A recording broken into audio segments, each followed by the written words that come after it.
ನಮಸ್ತೆ ಸ್ನೇಹಿತರೆ, ಎಲ್ಲರಿಗೂ ಮತ್ತೊಂದು ವಿಡಿಯೋಗೆ ಸ್ವಾಗತ. ಓಷನ್ ಗೇಟ್ನ ಟೈಟಾನಿಕ್ ಸಬ್ಮೆರಿನ್ ಕೆನಡಾದ ಸೇಂಟ್ ಜಾನ್ ಬಂದರಿನಿಂದ ತನ್ನ ಪ್ರಯಾಣವನ್ನು ಪ್ರಾರಂಭಿಸಿತು. ಅದು ಸಮುದ್ರದಲ್ಲಿ ಧುಮುಕಬೇಕಾಗಿದ್ದ ಸ್ಥಳವು ಸೇಂಟ್ ಜಾನ್ನಿಂದ 700 ಕಿಲೋಮೀಟರ್ ದೂರದಲ್ಲಿ ಉತ್ತರ ಅಟ್ಲಾಂಟಿಕ್ ಸಾಗರದಲ್ಲಿದೆ. ಅದೇ ಸ್ಥಳದಲ್ಲಿ ತಣ್ಣನೆಯ ನೀರಿನ ಕೆಳಗೆ ಟೈಟಾನಿಕ್ ಹಡಗಿನ ಅವಶೇಷಗಳು ಸಾಗರದ ಆಳದಲ್ಲಿವೆ. ಈ ಪ್ರಯಾಣವನ್ನು ಶನಿವಾರ 17 ಜೂನ್ 2023ರಂದು ಪ್ರಾರಂಭಿಸಲಾಯಿತು ಮತ್ತು ಯೋಜನೆಯ ಪ್ರಕಾರ ಟೈಟನ್ ಅನ್ನು ಮರುದಿನ ಭಾನುವಾರ ಬೆಳಗ್ಗೆ 8 ಗಂಟೆಗೆ ಪ್ರಾರಂಭಿಸಬೇಕಾಗಿತ್ತು. ಇಲ್ಲಿ ನಿಮಗೆ ಹೇಳುತ್ತೇನೆ, ಧುಮುಕುವ ಮೊದಲು ಟೈಟನ್ ನಲ್ಲಿ ಒಂದು ಸಮಸ್ಯೆಯನ್ನು ಗಮನಿಸಲಾಯಿತು. ಆದರೂ ಜೀವದ ಅಪಾಯವಿದ್ದರೂ ಅದನ್ನು ಸಮುದ್ರಕ್ಕೆ ಇಳಿಸಲು ನಿರ್ಧರಿಸಲಾಯಿತು. ಆ ಸಮಸ್ಯೆ ಏನು ಮತ್ತು ಸಂಭವನೀಯ ಅಪಾಯ ತಿಳಿದಿದ್ದರೂ ಏಕೆ ಅಪಾಯವನ್ನು ತೆಗೆದುಕೊಳ್ಳಲಾಯಿತು? ಮತ್ತೊಮ್ಮೆ ವಿಸ್ಮಯ ಕ್ಷಣ ಯೂಟ್ಯೂಬ್ ಚಾನಲ್ಗೆ ಸ್ವಾಗತ.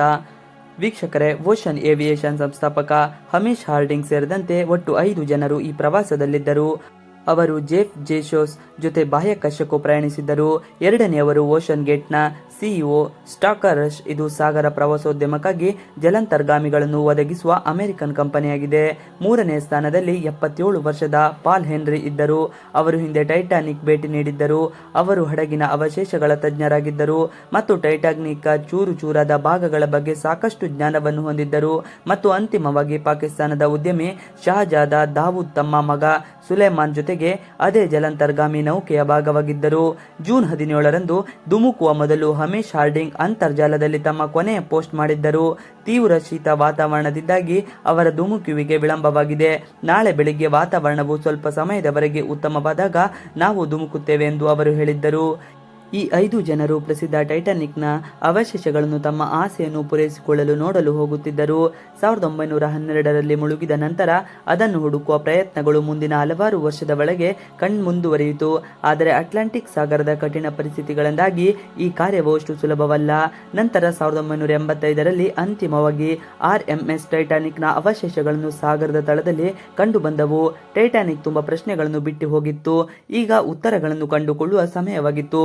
ವಿವಿಧ ದೇಶಗಳ ತಜ್ಞರು ಮತ್ತು ಸಂಶೋಧಕರು ಟೈಟಾನಿಕ್ ಹಡಗಿನ ಅವಶೇಷಗಳಿಗೆ ಭೇಟಿ ನೀಡಿದ ಡಜನ್ ಗಟ್ಟಲೆ ದಂಡಯಾತ್ರಿಗಳನ್ನು ಆಯೋಜಿಸಲಾಯಿತು.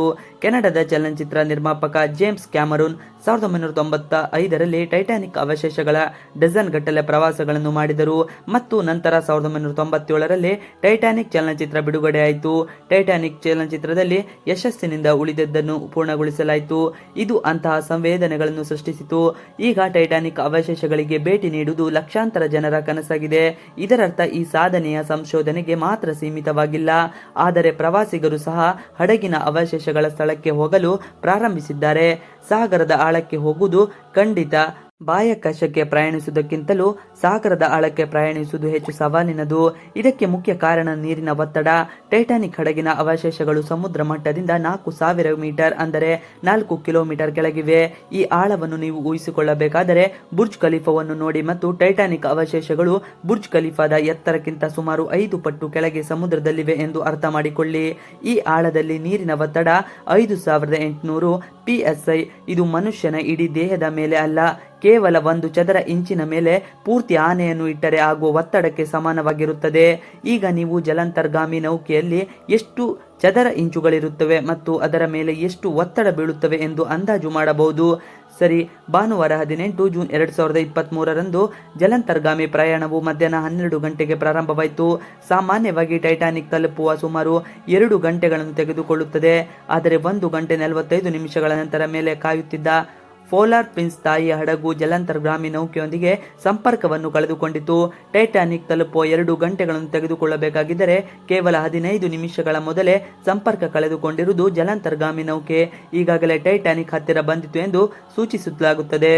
ಸೂರ್ಯನ ಬೆಳಕು ಸಾಗರದ ಈ ಆಳವನ್ನು ತಲುಪಲು ಅಸಾಧ್ಯ ಮತ್ತು ಇಲ್ಲಿ ಯಾವಾಗಲೂ ತೀವ್ರವಾದ ಕತ್ತಲು ಇರುತ್ತದೆ. ಇಂತಹ ಆಳದಲ್ಲಿ ವೈರ್ಲೆಸ್ ಸಿಗ್ನಲ್ ಮುಂದುವರಿಯುವುದು ಸಾಮಾನ್ಯ. ಆದ್ದರಿಂದ ಆರಂಭದಲ್ಲಿ ಈ ವಿಷಯಗಳನ್ನು ಗಂಭೀರವಾಗಿ ಪರಿಗಣಿಸಲಿಲ್ಲ. ಇಡೀ ಪ್ರಯಾಣವು ಒಟ್ಟು 7 ಗಂಟೆಗಳಾಗಿತ್ತು. ಮಧ್ಯಾಹ್ನ 12 ಗಂಟೆಯಿಂದ ಸಂಜೆ 7 ಗಂಟೆಯವರೆಗೆ ಅವರು ಹಿಂದಿರುಗಬೇಕಿತ್ತು. ಆದಾಗ್ಯೂ ಸಂಜೆ 7 ಗಂಟೆಯವರೆಗೂ ಟೈಟಾನಿಕ್ನೊಂದಿಗೆ ಯಾವುದೇ ಸಂಪರ್ಕವಿಲ್ಲದಿದ್ದಾಗ ಮತ್ತು ಅವರು ಹಿಂತಿರುವಾಗ ಇದ್ದಾಗ ತಾಯಿಯ ಹಡಗಿನ ಸಿಬ್ಬಂದಿ ಆತಂಕಗೊಳ್ಳಲು ಪ್ರಾರಂಭಿಸಿದರು. ಕೆನಡಾದ ಸಂಶೋಧನಾ ಹಡಗು ಪೋಲಾರ್ ಪ್ರಿನ್ಸ್ ಟೈಟನ್ಗಾಗಿ ಹುಡುಕಾಟವನ್ನು ಪ್ರಾರಂಭಿಸಿತು.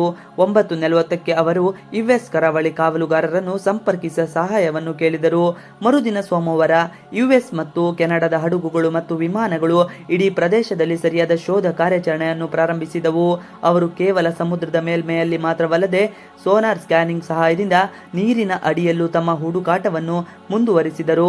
ಪ್ರದೇಶದಲ್ಲಿನ ವಾಣಿಜ್ಯ ಹಡಗುಗಳಿಗೆ ಸಹ ಜಾಗರೂಕತೆಯಿಂದ ನಿಗಾ ಇರಿಸಲು ಸೂಚಿಸಲಾಯಿತು. ಮುಂದಿನ 2 ದಿನಗಳ ಕಾಲ ಹುಡುಕಾಟ ಮುಂದುವರೆಯಿತು, ಆದರೆ ಟೈಟಾನ್ನ ಯಾವುದೇ ಕುರುಹು ಕಂಡು ಬಂದಿಲ್ಲ. ಆದರೆ ನಂತರ ಭರವಸೆಯ ಕಿಡಿ ಹೊಳೆಯಿತು. ಬುಧವಾರ ಜೂನ್ 21ರಂದು ಬೆಳಿಗ್ಗೆ 6 ಗಂಟೆಗೆ ಹುಡುಕಾಟ ತಂಡವು ನೀರಿನ ಆಳದಿಂದ ಕೆಲವು ಶಬ್ದಗಳನ್ನು ಕೇಳಿತು. ಈ ಶಬ್ದಗಳನ್ನು ನೀರಿನೊಳಗಿನ ರಾಡರ್ಗಳ ಸಹಾಯದಿಂದ ಕೆಳಗಾಯಿತು. ತಕ್ಷಣವೇ ಶಬ್ದದ ದಿಕ್ಕಿನಲ್ಲಿ ROVಗಳನ್ನು ಕಳುಹಿಸಲಾಯಿತು, ಆದರೆ ಈ ಬಾರಿಯೂ ಟೈಟನ್ನ ಯಾವುದೇ ಸುದ್ದಿ ಇರಲಿಲ್ಲ. ಈಗ ಟೈಟನ್ ಅನ್ನು ಶಾಶ್ವತವಾಗಿ ಕಳೆದುಕೊಳ್ಳುವ ಭಯ ಹೆಚ್ಚಾಗುತ್ತಿತ್ತು, ಏಕೆಂದರೆ ಜಲಾಂತರ್ಗಾಮಿ ನೌಕೆಯಲ್ಲಿನ ಆಮ್ಲಜನಕ ಪ್ರಯಾಣವು ಕೇವಲ 96 ಗಂಟೆಗಳು ಅಥವಾ 4 ದಿನಗಳಿಗೆ ಮಾತ್ರ ಇತ್ತು, ಮತ್ತು ಅಷ್ಟರಲ್ಲಿ 4 ದಿನಗಳಲ್ಲಿ 3 ದಿನಗಳನ್ನು ಕಳೆದು ಹೋಗಿದ್ದವು. ಆದರೆ USA, ಕೆನಡಾ ಮತ್ತು ಫ್ರಾನ್ಸ್ನ ಹುಡುಕಾಟ ತಂಡಗಳು ಕೈಬಿಡಲಿಲ್ಲ. ಗುರುವಾರ ಜೂನ್ 22ರಂದು ಮಧ್ಯಾಹ್ನ 12 ಗಂಟೆಗೆ ROVಗಳನ್ನು ಟೈಟಾನಿಕ್ ಅವಶೇಷಗಳಿಗೆ ಕಳುಹಿಸಲಾಯಿತು. ಅಲ್ಲಿ ಕಂಡಿದ್ದು ನಿಜಕ್ಕೂ ಹೃದಯ ವಿದ್ರಾವಕ ದೃಶ್ಯ. ಮಧ್ಯಾಹ್ನ 3:48ಕ್ಕೆ ಟೈಟಾನಿಕ್ ಅವಶೇಷಗಳನ್ನು ಸಮೀಪಿಸಿದ ROV ಟೈಟಾನ್ನ ಬಾಲದ ಭಾಗವು ಟೈಟಾನ್ನಿಂದ ಕೇವಲ 1600 ಅಡಿ ದೂರದಲ್ಲಿ ಬಿದ್ದಿರುವುದನ್ನು ಕಂಡಿತು. ಟೈಟಾನಿಕ್ ಅವಶೇಷಗಳನ್ನು ನೋಡಲು ಹೋದವರು ಈಗ ಅದರ ಸ್ವಂತ ಅವಶೇಷಗಳು ಇಡೀ ಪ್ರಪಂಚದ ಮುಖ್ಯಾಂಶಗಳಾಗಿವೆ. ಇದರರ್ಥ ಜಲಾಂತರ್ಗಾಮಿ ನೌಕೆಯ ನೀರಿನ ಒತ್ತಡವನ್ನು ತಡೆದುಕೊಳ್ಳಲು ಸಾಧ್ಯವಾಗಲಿಲ್ಲ ಮತ್ತು ಸಾಗರದ ಆಳದಲ್ಲಿ ಸ್ಫೋಟಗೊಂಡಿತ್ತು. ಈ ಸುದ್ದಿ ಇಡೀ ಜಗತ್ತಿನಲ್ಲಿ ಸಂಚಲನವನ್ನು ಸೃಷ್ಟಿಸಿತು. ಓಪನ್ ಗೇಟ್ನ ಸುರಕ್ಷತೆಯ ಬಗ್ಗೆ ಅನೇಕ ಪ್ರಶ್ನೆಗಳು ಹುಟ್ಟುಕೊಂಡವು. ಈ ಘಟನೆಯಲ್ಲಿ ತಮ್ಮ ಜೀವನವನ್ನೇ ಕಳೆದುಕೊಂಡ ಓಷನ್ ಗೇಟ್ನ CEO ಸ್ಟಾಕ್ ರಶ್ 2021ರಲ್ಲಿ ಟೈಟನ್ ತಯಾರಿಸುವಾಗ ಕೆಲವು ನಿಯಮಗಳನ್ನು ಮುರಿದಿದ್ದೇನೆ ಎಂದು ತಿಳಿದಿತ್ತು ಎಂದು ಹೇಳಿದರು, ಏಕೆಂದರೆ ಅವರು ಟೈಟನ್ ಅನ್ನು ಸ್ಟೀಲ್ನಿಂದಲ್ಲ, ಏವಿಯೇಷನ್ ಗ್ರೇಡ್ ಕಾರ್ಬನ್ ಫೈಬರ್ನಿಂದ ತಯಾರಿಸಿದ್ದರು. ಆದರೆ ಅವರು ಉದ್ಯಮಕ್ಕೆ ಕೆಲವು ಹೊಸ ಆವಿಷ್ಕಾರಗಳನ್ನು ತರಲು ಬಯಸಿದ್ದರು. ಅದಕ್ಕಾಗಿ ಸ್ಟೀಲ್ ಅನ್ನು ಬದಲಾಯಿಸಿತು, ಕಾರ್ಬನ್ ಫೈಬರ್ ಅನ್ನು ಬಳಸಲಾಯಿತು. ಮೊದಲ ಬಾರಿಗೆ ಉಡಾವಣೆ ಮೊದಲು ಟೈಟನ್ ಅನ್ನು 5000ದಿಂದ 10,000 PSI-1 ಒತ್ತಡದಲ್ಲಿ ಪರೀಕ್ಷಿಸಲಾಯಿತು. ಅದರಲ್ಲಿ ಅದು ಉತ್ತೀರ್ಣವಾಯಿತು. ಆದಾಗ್ಯೂ ಜಲಾಂತರ್ಗಾಮಿ ನೌಕೆಗಳ ಮೇಲೆ ಪರಿಣಾಮ ಬೀರುವ ಸಾವಿರಾರು ವಿಭಿನ್ನ ಶಕ್ತಿಗಳಿವೆ ಎಂದು ತಜ್ಞರು ನಂಬುತ್ತಾರೆ. ಅದರಲ್ಲಿ ಕೆಲವರು ಒತ್ತಡ ಮಾತ್ರವಲ್ಲ, ಅಲೆಗಳಿಂದ ಉಂಟಾಗುವ ನೀರಿನ ಹರಿವು ಸಹ ಇರುತ್ತದೆ. ಹೆಚ್ಚುವರಿಯಾಗಿ ಕತ್ತಲೆಯ ಕಾರಣದಿಂದಾಗಿ ಭಾರಿ ಬಂಡೆ ಅಥವಾ ಸಮುದ್ರದ ಜೀವಿ ಜಲಾಂತರ್ಗಾಮಿ ನೌಕೆಗೆ ಒಡೆದಿರುವ ಸಾಧ್ಯತೆಯೂ ಇದೆ. ಏನೇ ಇರಲಿ, ಟೈಟಾನ್ನ ಅವನತಿಗೆ ಒಂದು ಕಾರಣವೆಂದರೆ ಅದರ ಕಾರ್ಬನ್ ಫೈಬರ್ ಹಲ್. ಆದಾಗ್ಯೂ ಇನ್ನೊಂದು ಕಾರಣವೆಂದರೆ ಅದರಲ್ಲಿ ಮೊದಲೇ ಅಸ್ತಿತ್ವದಲ್ಲಿದ್ದ ಬಿರುಕುಗಳು. ಹೌದು, 2019ರಲ್ಲಿ ಟೈಟನ್ ಜಲಾಂತರ್ಗಾಮಿ ನೌಕೆಯು ಕಾರ್ಲ್ ಸ್ಟಾನಿ ಎಂಬ ಉದ್ಯಮಿಗಳನ್ನು ಸಹ ಕರೆದೊಯ್ಯಿತು, ಮತ್ತು ಆ ಸಮಯದಲ್ಲಿಯೂ ಇದನ್ನು ಓಪನ್ ಗೇಟ್ನ CEO ನಿರ್ವಹಿಸುತ್ತಿದ್ದರು.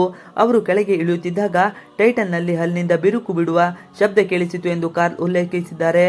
ಕಾರ್ಲ್ ಒಂದು ಹಂತದಲ್ಲಿ ನಾನು ಜಲಾಂತರ್ಗಾಮಿ ನೌಕೆಯನ್ನು ಆಳವಾದ ನೀರಿನ ಕಡೆಗೆ ಓಡಿಸಲು ಸಾಧ್ಯವಾಯಿತು. ಕಾರ್ಲ್, ಈ ಬಿರುಕು ಬಿಡುವ ಶಬ್ದವು ಜೋರಾಗಿತ್ತು ಹೋಯಿತು. ಆ ಸಮಯದಲ್ಲಿ ಅವರು ಆ ಶಬ್ದಕ್ಕೆ ಹೆಚ್ಚು ಗಮನ ಕೊಡಲಿಲ್ಲ, ಏಕೆಂದರೆ ಜಲಾಂತರ್ಗಾಮಿ ನೌಕೆಯನ್ನು ಸ್ವಂತ ವಿನ್ಯಾಸಗೊಳಿಸಿದ ಓಷನ್ ಗೇಟ್ನ CEO ಮೇಲೆ ಅವರಿಗೆ ಪೂರ್ಣ ವಿಶ್ವಾಸವಿತ್ತು. ಆದರೆ ಅಪಘಾತವಾದ ನಂತರ ಈ ಶಬ್ದವು ಟೈಟನ್ನ ದೇಹವು ನೀರಿನ ಒತ್ತಡವನ್ನು ತೆಗೆದುಕೊಳ್ಳಲು ಸಾಧ್ಯವಿಲ್ಲ ಎಂಬ ಎಚ್ಚರಿಕೆಯಾಗಿರಬಹುದು ಎಂದು ಅವರು CNNಗೆ ತಿಳಿಸಿದರು. ಇದು ನಿಜವಾಗಿದ್ದರೆ ಟೈಟನ್ನ ಹಲ್ನಲ್ಲಿ ಮೊದಲೇ ಬಿರುಕುಗಳು ಕಾಣಿಸಿಕೊಳ್ಳಲು ಪ್ರಾರಂಭಿಸಿದ್ದವು ಎಂಬುದರಲ್ಲಿ ಸಂದೇಹವಿಲ್ಲ. 2018ರಲ್ಲಿ ಓಷನ್ ಗೇಟ್ನ ಕಾರ್ಯನಿರ್ವಾಹಕರೊಬ್ಬರು ಟೈಟನ್ನ ಕಾರ್ಬನ್ ಫೈಬರ್ ದೇಹದ ವಿರುದ್ಧ ಮಾತನಾಡಿದರು. ಜಲಾಂತರ್ಗಾಮಿ ನೌಕೆ ಸ್ಫೋಟಕ್ಕೆ ಕೆಲವು ಮಿಲಿಸೆಕೆಂಡ್ಗಳ ಮೊದಲು ಈ ಸಮಸ್ಯೆ ಸ್ಪಷ್ಟವಾಗುತ್ತದೆ ಎಂದು ಅವರು ಹೇಳಲಾಗಿತ್ತು, ಮತ್ತು ವಾಸ್ತವವಾಗಿ ಅದೇ ಸಂಭವಿಸಿತು.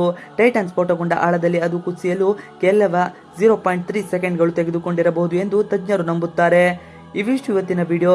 ಈ ವಿಡಿಯೋ ನಿಮಗೆ ಇಷ್ಟ ಆದರೆ please like, share and subscribe ಮಾಡಿ. ನಾವು ಹಾಕುವಂತ ಎಲ್ಲ ವಿಡಿಯೋಗಳು ನಿಮಗೆ ನೋಟಿಫಿಕೇಶನ್ ಮುಖಾಂತರ ದೊರೆಯುತ್ತದೆ.